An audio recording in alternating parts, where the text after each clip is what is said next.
யமுனா, நர்மதா வந்து தாத்தா கூட வந்து விளையாடுறதுக்காக வராங்க. தாத்தா வந்து "நீங்க விளையாடுமா நான் பார்க்குறேன்" அப்படின்னு சொன்னோனே, அவங்க 2 பேருமே வந்து விளையாடிட்டு இருக்காங்க. செஸ் விளையாடிட்டு இருக்காங்க.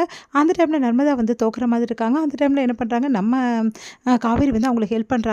இத பார்த்துட்டு வந்து டென்ஷன் ஆயிடுறாங்க. "என்னக்கா நீ அவளுக்கு சொல்லிக் குடுத்துட்டுருக்க" அப்படின்னோனே, "அவ சின்ன பொண்ணுடி" அப்படின்னு சொல்லிக் குடுத்துட்டுருக்காங்க. இத பார்க்குற விஜய் வந்து உடனே சைகை காட்டுறாரு. "இது வந்து நகர்த்து, இது நகர்த்து" அப்படின்னு சொல்லிட்டு இத பார்த்து காவேரி டென்ஷன் ஆயிடுறாங்க. "என்ன நீங்க நான் சின்ன குழந்தைன்னு சொல்லிக் குடுத்தேன். நீங்க வந்து இப்படி பண்றீங்களே" அப்படின்னோனே, ஆட்டோன்னா எல்லாருக்கும் ரூல்ஸ் ஒண்ணு தான். நீ மட்டும் சொல்லிக் குடுப்ப, நான் மட்டும் சொல்லிக் குடுக்க கூடாதா?" அப்படின்றாரு. "ஆமா, மாமா சொன்னது தான் கரெக்ட்" அப்படின்றாங்க யமுனா. இல்ல, இல்ல அக்கா சொன்னது தான் கரெக்ட்டு. அது எப்படி உனக்கு மாமா சொல்லி தருவாரு?" அப்படின்னோனே, தாத்தா வந்து "சண்டை போடாதீங்க, பரவால்ல இருக்கட்டும்" அப்படி சொன்னோம்னா, "அதெல்லாம் ஒத்துக்க முடியாது" அப்படி சொல்லிட்டு எல்லாரும் சண்டை போட்டுட்டு இருக்காங்க. அதையெல்லாம் பார்த்து சிரிக்கிறாரு நம்ம வந்து தாத்தா. அடுத்து வந்து இதையெல்லாம் பார்க்குற வந்து ராகினிக்கு செம்ம டென்ஷனா இருக்கு. ஒண்ணுமே புரியல. என்ன இவங்க இவ்ளோ சந்தோஷமா இருக்காங்க, ஆட்டம் போடுறாங்க அப்படி சொல்லிட்டு பார்த்துட்டே இருக்காங்க. உடனே வந்து ராகினிய பார்த்துட்டு வந்து, இதுக்கு தானே நான் ஆசைப்பட்டேன். கரெக்ட்டா நடக்குது" அப்படின்னு சொல்லிட்டு சந்தோஷம் அடையறாங்க நம்ம காவேரி. அடுத்து வந்து என்ன பண்றாரு, "ஓ! இதுக்கே இப்படின்னா நான் பண்ண போற காரியத்துக்கு என்ன பண்ணுவா?" அப்படின்னு சொல்லிட்டு யோசிச்சுட்டு என்ன பண்றாங்க, விஜய் வந்து நம்ம குமரன கூப்பிடுறாரு, "வாங்க விளையாடலாம்னு" சொல்லிட்டு. "விளையாட்டா? எனக்கு கடைக்கு போணுமே." "அதெல்லாம் அப்புறம் பார்த்துக்கலாம் பாஸ் வாங்க" அப்படி சொல்லிட்டு கூப்பிடுறாரு. என்ன இவரு விளையாட கூப்பிடுறாரு அப்படின்னோனே, "ஐயோ! நான் கங்கா கிட்ட பர்மிஷன் வாங்கணுமே." கங்கா கிட்ட பர்மிஷன் வாங்கணுமா? இங்க பாருங்க, முதல்ல பர்மிஷன் வாங்குறத விடுங்க. கொஞ்ச நேரம் விளையாட்டு போனா ஒண்ணும் சொல்ல மாட்டாங்க. வாங்க வாங்க அப்படின்னு சொல்லிட்டு ஜாலியா வந்து கிரிக்கெட் விளையாடுறாங்க. தாத்தாவும் கூட சேர்ந்து விளையாடுறாரு. இதெல்லாம் பார்க்கும்போது வந்து இன்னும் டென்ஷன் ஆயிடுறாங்க. ராகினி வந்து டென்ஷன் ஆகி வந்து என்ன பண்ணுறதுன்னு தெரியாம தவிக்கிறாங்க. இங்க இருக்க முடியாம ராகினி வந்து உடனே கிளம்பி வெளியே போறாங்க. அத பார்த்து சிரிக்கிறாங்க நம்ம காவேரி. அடுத்து வந்து ராகினி அவங்க அப்பா பார்க்க போறாங்க. நடந்த விஷயத்தெல்லாம் அவங்க அப்பா கிட்ட சொல்றாங்க. அவர் வந்து, "நீ கவலைப்படாம எல்லாருக்கும் ஒரு வழி பண்ணலாம். விடவே விடக்கூடாது அந்த காவேரி குடும்பத்த. அந்த காவேரி குடும்பம் இங்க வந்து செம அமக்கலம் பண்ணிட்டு இருக்காங்களா? எந்த சம்மந்தி இருந்தா இந்த மாரி ஆயிருக்கவே இருக்காது. அவர் விட்டுருக்கவே மாட்டாரு. அவரே வெளிய அனுப்பிச்சுட்டு அமக்கலம் பண்ணிட்டு இருக்காங்களா? விடக்கூடாதும்மா இத. நீ கவலைப்படாதம்மா. நான் ஏதாவது பண்றேன்" அப்படி சொல்றாரு. இத பத்தி நான் சம்மந்தி கிட்ட பேசுறேன்றாரு.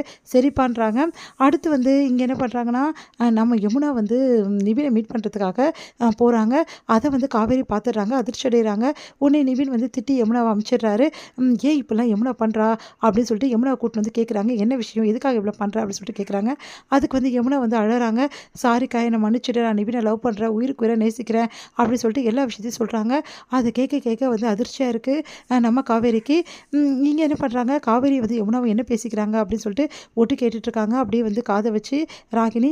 அத பார்த்துட்டு காவேரி வந்து ராகினிய போட்டு நல்லா திட்டி விடுறாங்க. "ச்சே! நீ எல்லாம் ஒரு பொண்ணா இப்படி ஒட்டு கேட்குறியே" அப்படின்னு சொல்லிட்டு திட்டி விடுறாங்க. உடனே ராகினி அப்படியே கண்டுக்காத மாதிரி, இப்ப என்ன ஒட்டு கேட்ட?" அப்படின்ற மாரி போயிடுறாங்க. அடுத்து வந்து, "இவ இருக்க வரைக்கும் இந்த வீட்ல எதுவுமே பண்ண முடியாது. நீ போ யமுனா, இந்த விஷயத்த பத்தி நான் பார்த்துக்கிறேன். ஆனா உனக்கு ஒரே விஷயம் மட்டும் சொல்றேன். படிப்புல கவனத்த செலுத்து. வேற எதுலயுமே கவனத்த செலுத்தாத.